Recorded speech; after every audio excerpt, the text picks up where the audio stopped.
Hello friends, Jem here. It's been about a year since I first launched this builder, so I'm just going to do a quick little update video on how to drive it. I'm going to do it on desktop because I think it's less intuitive potentially than the mobile one. You can see the first thing I'm going to do is just drag a shelf onto the stage, the canvas.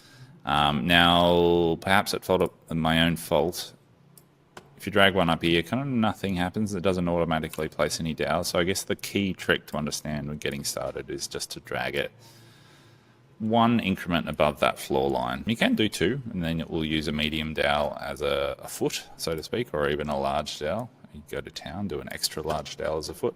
We don't generally recommend that approach. You can get away with a medium foot. We've done that successfully. It starts to look a bit sort of Bambi and ungainly, but if you've got really high skirting boards, you can do that. But generally speaking, I'd recommend that you go there, and then if you do have super high skirting boards, we can trim the back off that bottom shelf for you. Just let us know what you need.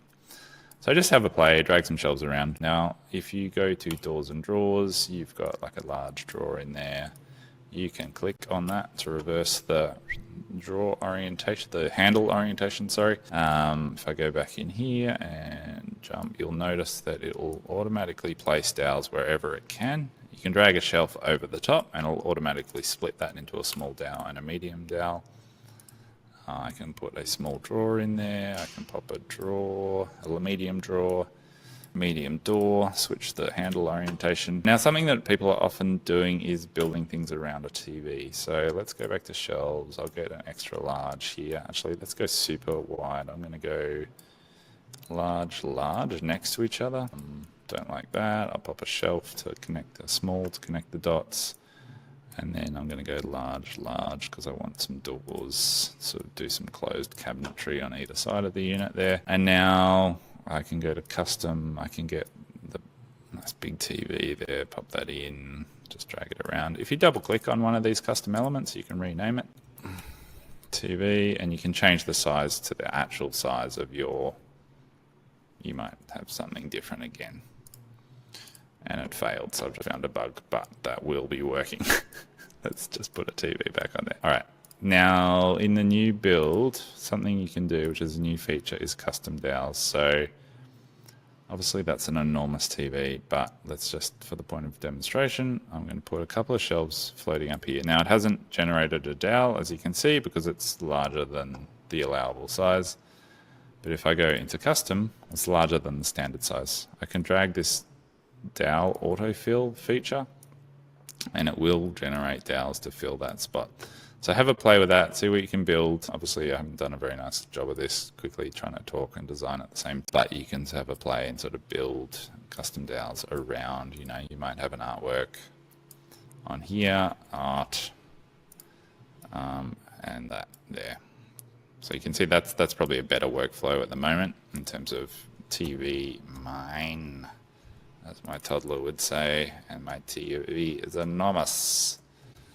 You can put custom dimensions. This is also a really useful feature just for, I use it all the time when I'm doing configurations for clients. I'll say just wall, and my wall is, you know, say I'm working in a specific cavity and I've only got 2000 high to work with.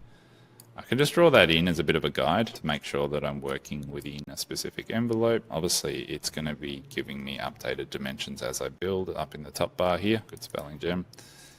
But I might have some very specific dimensions that I need to sort of check off against. You can basically use that as a ruler, sort of check certain things and go, cool, I know this whole thing's not going to fit. I can use my marquee select, just hit delete, out some elements and then rebuild it to suit. If you've got a situation like that where you've got a dowel that's trimmed, you just delete them, use the auto dowel, and it will drop in a standard dowel to fill that spot. So have a play. Another really useful final little thing I'll just demo quickly today. So you've got some records, drop some records in. Now that's sort of 80 to 100 records depending on how tightly packed they are. Ctrl+C, Ctrl+V, or if Mac, Command+C, Ctrl+V will copy them over. You can do that with art too, or any other custom object.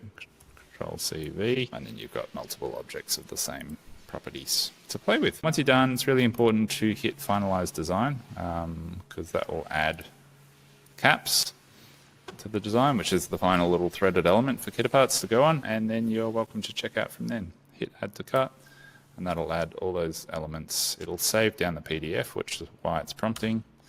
So I can save that PDF. You can email that to us if you need to. If you want us to double check anything, that'll give us the parts list and the price, etc. And you can see that's added those components to a cart for me now.